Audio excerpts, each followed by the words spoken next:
Okay, then let's come up with data points, factual points of what we have to do to reopen, so everyone has the same opening template that we're dealing with.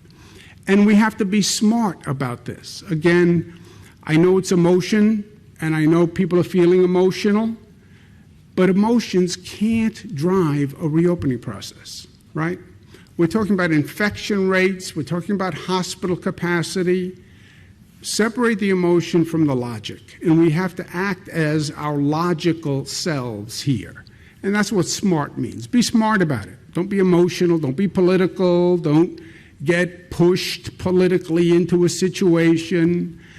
Protesters are in front of the Capitol, we better reopen. No, I'm not going to do that. That's not how we make decisions. The first point is CDC set guidelines as to reopening for states. We think those CDC guidelines make sense, which is you have to have a 14-day decline in the number of hospitalizations before you go forward. Second, identify industries that you can start reopening that will bring people back to work, get the economy going, but you know you can do the appropriate precautions and social distancing. So in phase one, we're talking about the construction and manufacturing industry, right? Those are two industries that employ a lot of people, but we believe you can put the right precautions in place and learn the lessons from where we have been. And say to those businesses, this is not just about government, say to the businesses, tell us how you are going to incorporate the lessons that we just learned. How do you incorporate social distancing? How do you incorporate fewer people in a space so you reduce density? How do you have the right PPE? How are you going to monitor? Are you going to take temperatures of everyone who walks in? That's for businesses to decide also.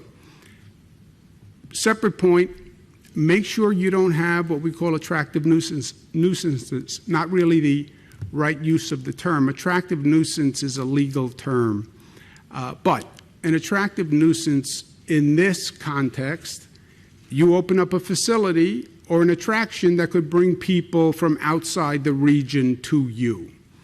You have all this pent-up demand in the whole tri-state region. Make sure you don't open up something that's going to bring hundreds of people from the outside in.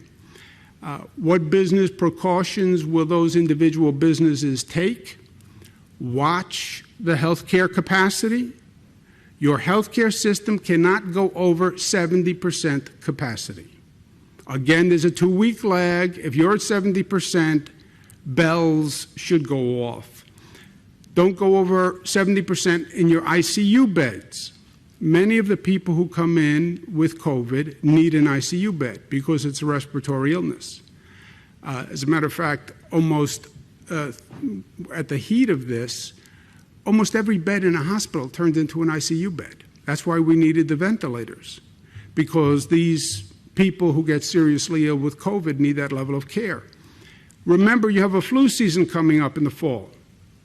And the number of hospitalizations normally goes up in the flu season. So anticipate that. Stockpile the equipment. We learned a lot of painful lessons here. One is you have to have the PPE, you have to have the masks, you have to have the gown. There's an international demand on it. So make sure we have a stockpile or reserve of the PPE. We have to have testing. How many tests? Dr. Birx recommends 30 per 1,000 people. Different people have different numerical percentages, but I think we start with that. Do we have enough testing sites? How long does it take to turn around a test?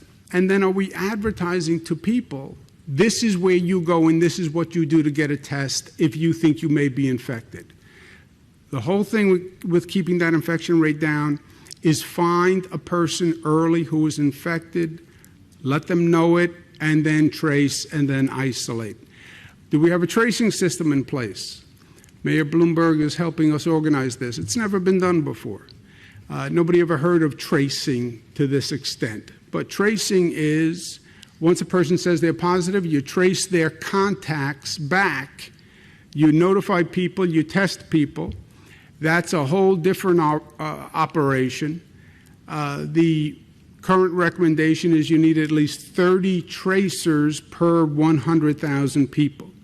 So we have to have that in place. You have to have isolation facilities in place. Isolation facilities are when someone gets sick, you know they're positive, and they don't want to go home to quarantine, because if they go home, they could infect their family, which is what's happening now, a lot of these new cases. So we have to have a facility where somebody who is positive can quarantine for the 2 weeks without going home, and we have to identify them now. We have to coordinate regionally, the schools, transportation network, testing, tracing. This all has to be coordinated on a multi-county effort. We have to reimagine telemedicine, reimagine teleeducation. We have to have a regional control room that is monitoring all these indicators and gives us the danger sign if we get over 70% capacity, if the infection rate pops up. We have to have one central source that's monitoring all these dials that hits the danger button so you could actually slow down the reopening. And then we have to protect and respect essential workers.